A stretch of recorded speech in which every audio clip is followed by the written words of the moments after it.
90,2 Serambi FM dan terima kasih Syarano masih bersama kami dalam program Tausiah Interaktif, pastinya bekerja sama dengan penyuluh Kemenak Kota Banda Aceh. Dan di kesempatan malam hari ini masih bersama dengan Ustadz Azanul Fajri dengan tema kita yaitu kita semua adalah pahlawan.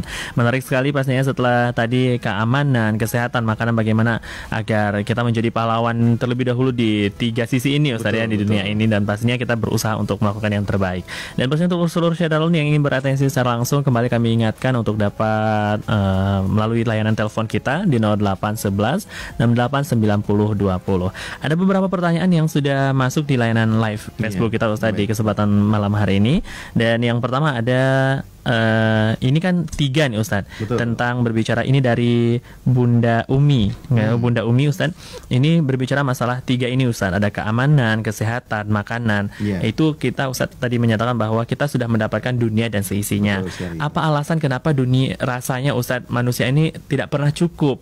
Jadi setiap hari mengejar, malah kita kan sadar sebenarnya hidup sederhana itu sangat indah seperti itu. Ini apa alasan dan bagaimana tipsnya agar kita tidak menjadi orang-orang yang terus terlalai dengan dunia padahal kita sudah mendapatkan yang tiga ini merasa cukup Ustaz. Ya.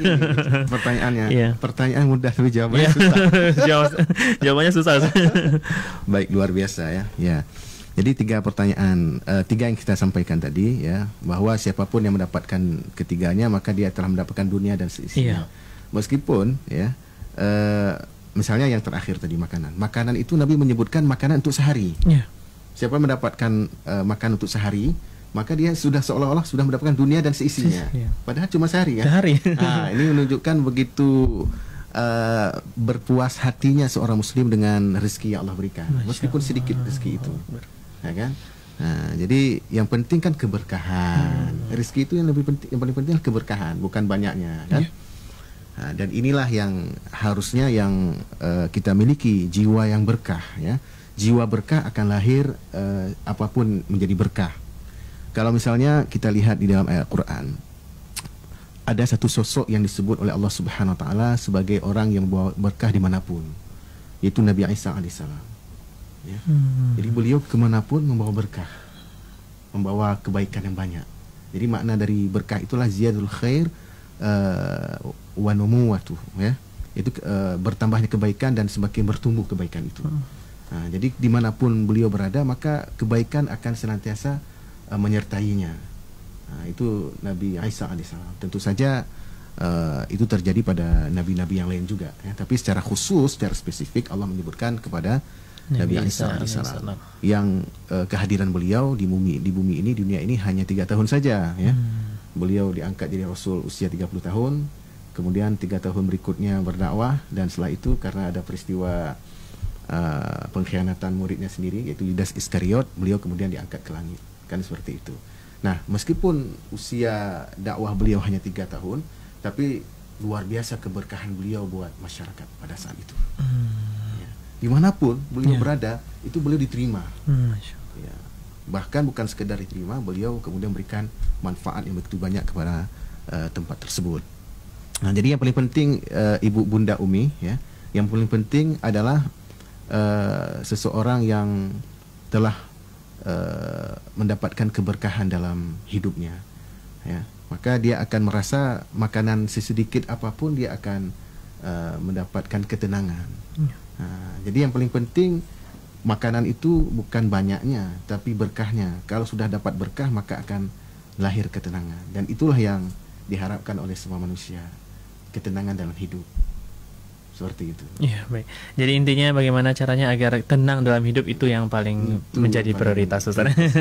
Iya, baik. Menarik sekali itu jawaban untuk Bunda Umi dimanapun berada. Semoga saja ini menjadi inspirasi bagi kita agar kita menjadi muslim yang baik. Istilahnya kita terus bersyukur kepada Allah Subhanahu wa taala Ustaz ya. Kemudian juga ada pertanyaan dari Fahairi Ustaz. Fahairi ini tentang Ustaz, sekarang ini izin Ustaz. Sekarang ini kan kita melihat bahwa banyak sekali kesempatan kita untuk memberikan makanan untuk orang lain, Ustadz. Iya. Misalnya kita diberikan rezeki yang lebih oleh Allah Subhanahu wa taala. Namun Ustadz, rasanya sangat sulit untuk mencari orang-orang yang mau menerima tentang sedekah ini, Ustadz. Apakah ini merupakan tanda-tanda kiamat, Ustadz? Benarkah tanda-tanda kiamat adalah sulitnya untuk kita mencari tempat untuk memberikan sedekah, Ustadz? Mohon penjelasannya, Ustadz. Ya, baik. Jadi setahu saya mungkin terbalik nih ya. Oh ya. Karena memang dalam sebuah riwayat yang disebutkan oleh Ibnu Mas'ud, beliau menjelaskan bahwasanya innakum fi zamanin ya. Tapi lanjutannya kita terjemahkan saja ya kan. Sesungguhnya sekarang kalian berada di zaman yang ulamanya banyak, tetapi pembaca Al-Qur'an dan para khatibnya sedikit. Pemberi rezeki itu banyak, tetapi pemintanya sedikit. Ya kan? Tetapi pada satu zaman nanti akan ada satu masa ketika orang-orang di zaman itu ulamanya sedikit, ya, tetapi khatib dan pembaca Al-Qur'annya banyak, para pemintanya banyak, pemberinya sedikit. Nah, jadi ini sebenarnya terbalik. Yang ciri-ciri tanda kiamat itu adalah ketika peminta-pemintanya banyak, pemberi-pemberinya sedikit. Nah, jadi dimanapun sebenarnya hari ini orang meminta-minta masih. Nah, dengan cara meminta yang berbeda-beda, yeah. Tapi tetap masih banyak meminta daripada yang memberi. Orang susah sekali memberi, ya. Padahal sebenarnya kalau dalam Islam itu ciri dari orang yang membawa manfaat bagi yang lain disebutkan wa yu'thiruna ala anfusihim walau kana bihim khassasah. Ini level yang paling tinggi, ya, tentang kepedulian kepada orang lain.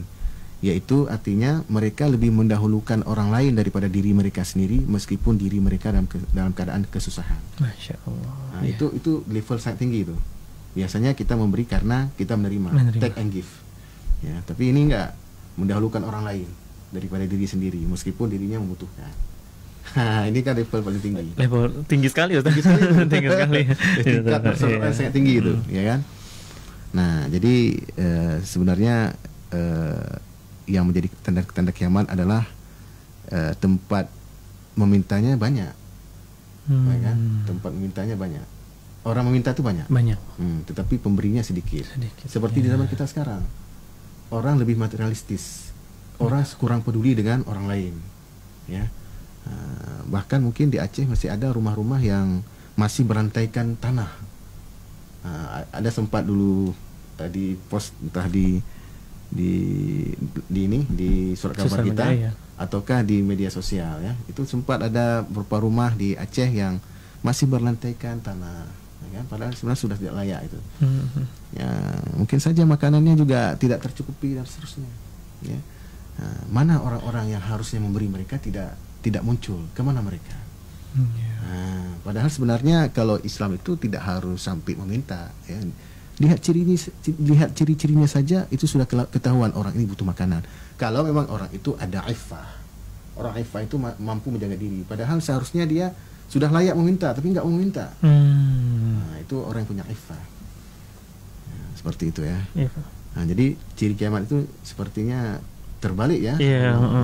Wallahu a'lam bishawab. Menarik sekali ini jawaban untuk Fahir dimanapun berada. Semoga jawaban tadinya membantah apa yang sudah disampaikan oleh Ustadz, oleh Pak Hair sendiri, Ustadz, ya. Bagaimana ketika sekarang ini berpikir bahwa Pak Hair banyak sekali orang-orang yang ingin memberi, namun ternyata peminta-mintanya sedikit. Ternyata sekarang ini adalah di mana masa ketika ternyata peminta-pintanya banyak sekali, namun kita tidak sadar bahwa pemberinya sangat sedikit. Jadi kita harus menjadi orang-orang yang mau memberi agar tidak menjadi orang yang sedikit itu, Ustaz, ya. Misalnya wakaf, kalau dulu kan orang mewakafkan banyak sekali gitu. Biasa, ya, benar. Sekarang ini sulit bahkan sekali. Bahkan wakafnya gitu juga diusahakan supaya milik sendiri. Ya Allah, ya betul.